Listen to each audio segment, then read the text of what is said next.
আমাদের বাংলাদেশের মানুষের তো আসলে একটু স্বভাব খারাপ। একদম প্রথম প্রকাশিত বইগুলো যখন কেউ নিয়ে শার্টের ভিতরে করে নিয়ে চলে যায় তখন আসলে খুব কষ্টের ব্যাপার হয়। 14 বছরের প্রতিটি সময় আমি আমার পরিবার নিয়েছিলাম, আমার সহকর্মীরা নুহাশপল্লীর সবাই মিলেছিলাম। এর বাইরে সরকার রাষ্ট্র কারো কাছেই আমার কিছু চাওয়ার নাই, আগেও চাওয়ার ছিল না। হুমায়ুন আহমেদের জন্মবার্ষিকী বা ওনাকে নিয়ে কিছু পালন করবার আশা ছিল, এখন কোনো আশাও নাই, কোনো চাওয়া নাই কারো কাছে।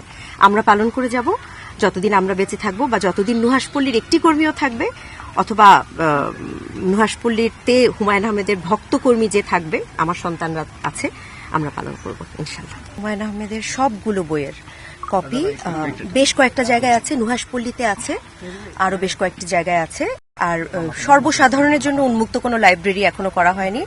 আমাদের বাংলাদেশের মানুষের তো আসলে একটু স্বভাব খারাপ। সর্বসাধারণের জন্য উন্মুক্ত 1-2 বার করার চেষ্টা করেছিলাম, এরা বই নেয়, বই ফেরত দেয় না। এবং আমাদের আসলে হুমায়ুন আহমেদের বইয়ের প্রথম প্রকাশিত কপিও ছিল অনেকগুলো, নন্দিত নরকে বলেন বা অন্য আরো অনেকগুলো, যেগুলো 80-র দশকের 90 দশকের বই। একদম প্রথম প্রকাশিত বইগুলো যখন কেউ নিয়ে শার্টের ভিতরে করে নিয়ে চলে যায় তখন আসলে খুব কষ্টের ব্যাপার হয়। সেটা সর্বসাধারণের জন্য উন্মুক্ত করার পরিকল্পনা এখনো নেই। আমার মনে হয় হুমায়ুন আহমেদের যারা ভক্ত, যদি কেউ সত্যিকারের ভক্ত হন, তিনি নিজে সংগ্রহ করে নেবেন। তবে আমাদের কাছে 5 কপি করে সংগ্রহ আছে।